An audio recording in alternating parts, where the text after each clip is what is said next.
Bonjour à tous. Aujourd'hui, j'ai le plaisir de vous retrouver pour parler des racines émotionnelles.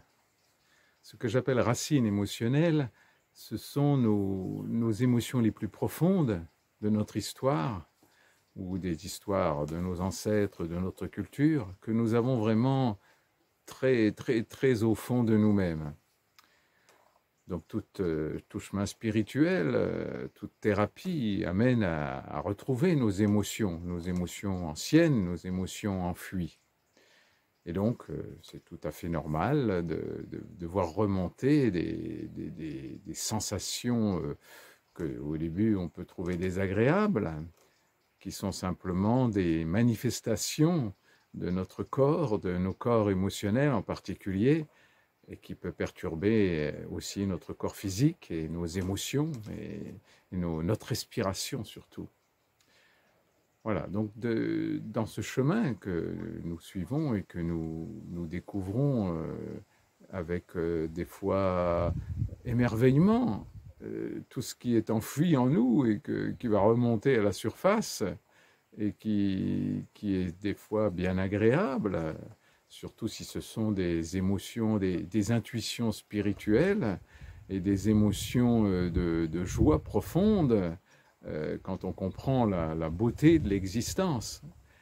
Mais il y a aussi toutes ces émotions qui font partie de notre ombre, on pourrait dire, et qui ne sont pas si agréables que ça, mais que nous pouvons trouver aussi merveilleuses parce qu'elles viennent nous éclairer sur quelque chose qui nous perturbe sans qu'on s'en rende compte depuis très nombreuses années.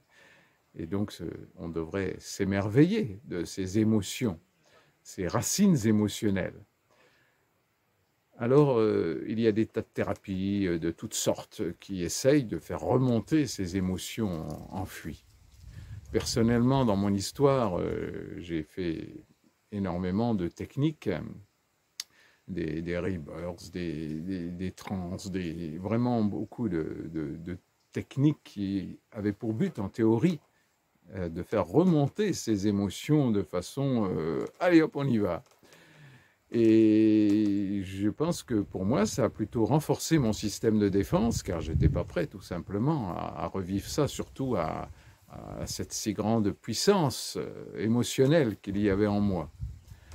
Donc c'est Jacques Salomé qui disait que si on revivait ces émotions si profondes, si enfouies, en une seconde, on mourrait instantanément. Donc ça prouve bien que ce n'est pas si simple que ça. Et c'est pour ça que je préfère parler d'escalier émotionnel. Donc on va découvrir petit à petit des émotions positives et que l'on qualifierait de négatives, à des niveaux de plus en plus subtils, de plus en plus profonds, et donc automatiquement de plus en plus perturbants dans notre intérieur, dans notre corps. Et c'est bien ça, pas le problème, non, mais la direction que nous devons aller jusqu'à ces racines émotionnelles, c'est-à-dire vraiment quelque chose que l'on croit qui va nous détruire, que l'on croit mourir. Je pense que dans notre chemin, il faut vraiment accepter de mourir émotionnellement parlant, hein, et d'être complètement, de devenir fou dans cette perturbation qui vient de si profond en nous. Et il n'y a pas de souci là-dessus, il n'y a pas de problème. Du moment que nous acceptons cette folie et cette mort, eh bien justement, il n'y aura pas de folie, il n'y aura pas de mort. Mais ça, c'est dans l'amour et l'acceptation que nous pouvons le comprendre.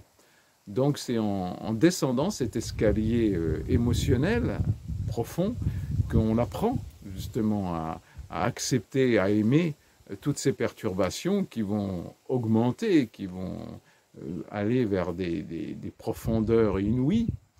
Et c'est là où il faut découvrir l'émerveillement de ce chemin, l'émerveillement qui va nous amener avec la foi.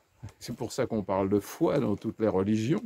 Il faut bien avoir cette foi-là, sinon on abandonne vite, pour aller jusqu'à ces énergies, ces racines émotionnelles et qui vont être, que l'on peut qualifier de violentes, mais ce n'est qu'une violence apparente, c'est-à-dire c'est une violence normale, et qui, comme ça nous surprend, comme nous ne sommes pas du tout habitués à ressentir tout ce qui va se passer dans notre corps, dans nos corps subtils, eh bien, on trouve ça épouvantable, alors qu'il suffirait d'accepter cela comme un chemin normal.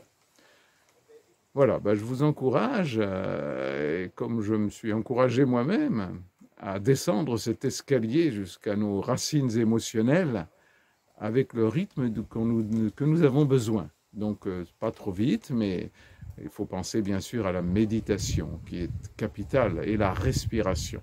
Chaque fois que nous grandissons dans cette méditation profonde de notre être et que nous apprenons dans toutes ces perturbations à mettre en priorité notre respiration et non pas notre mental, nous pouvons descendre petit à petit vers ces racines émotionnelles que je vous encourage à découvrir et à aimer et à voir la merveille de ce chemin, car c'est la seule façon de se libérer vraiment, d'être libre complètement à l'intérieur de soi.